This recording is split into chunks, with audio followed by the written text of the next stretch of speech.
Hey everyone, and welcome back to the channel. Today, we're diving deep into a play from the recent Devils vs. Blackhawks game that's got everyone talking.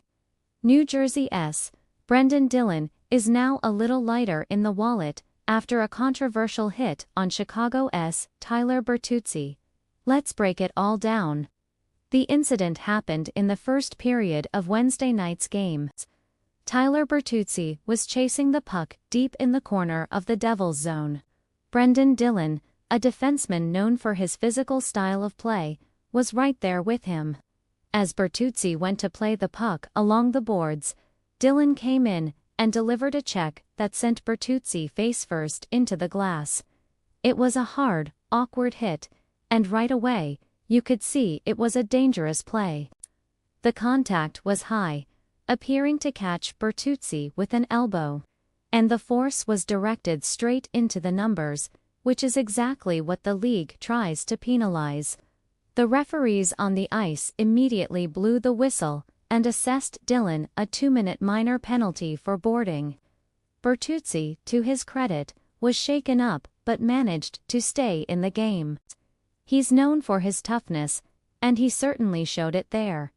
Now, for the Devils, that penalty proved costly. On the ensuing power play, the Blackhawks capitalized. It was none other than Connor Bedard who found the back of the net, and guess who got the primary assist on that goal? Yup, Tyler Bertuzzi. Talk about immediate payback. So, not only did Dillon's hit put his team short-handed, but it directly led to a goal scored by the league's brightest young star, and set up by the very player he had just sent into the boards. The very next day, NHL Player Safety announced their decision. Brenden Dillon was fined $5,000 for the hit. Now, I know what a lot of you are thinking. $5,000, is that it? It's important to remember that this is the maximum fine allowable under the current collective bargaining agreement, or CBA, between the league and the Players Association. For any supplemental discipline that doesn't involve a suspension, this is the highest monetary penalty the league can hand out. This brings up a larger conversation that's been happening around the league for years. Is a $5,000 fine really a deterrent for players who make millions of dollars a year? For a guy like Dillon, it's a drop in the bucket. Many fans and analysts argue that these fines are little more than a slap on the wrist and do undo enough to curb dangerous plays. The argument is that if the league is serious about player safety, especially when it comes to hits from behind and contact to the head, the financial penalties need to have more teeth. Or, perhaps, plays like this should more frequently result in suspensions, even if it's just for one game. On the other side of the argument, some will say that hockey is a fast, physical sport. Collisions are inevitable, and sometimes, players are in vulnerable positions. They might argue that Dillon wasn't intentionally trying to injure Bertuzzi, but that it was a hockey play that went slightly wrong in a split second. They point to the fact that Dillon was only given a 2-minute minor penalty on the ice, not a major penalty and a game. Misconduct which might suggest the ANI's officials didn't view it as an egregious act at full speed. Also, the fact that Bertuzzi was uninjured and stayed in the game likely played a significant role in the Department of Player Safety's decision to issue a fine instead of a suspension. If Bertuzzi had been forced to leave the game, we would likely be talking about a very different outcome for Dillon. So, where do you stand on this? Was the $5,000 fine sufficient for Dillon's hit on Bertuzzi? Or do you think the league should have come down harder with a suspension? This is a classic example of a play that toes the line, and you can really see valid points from both sides.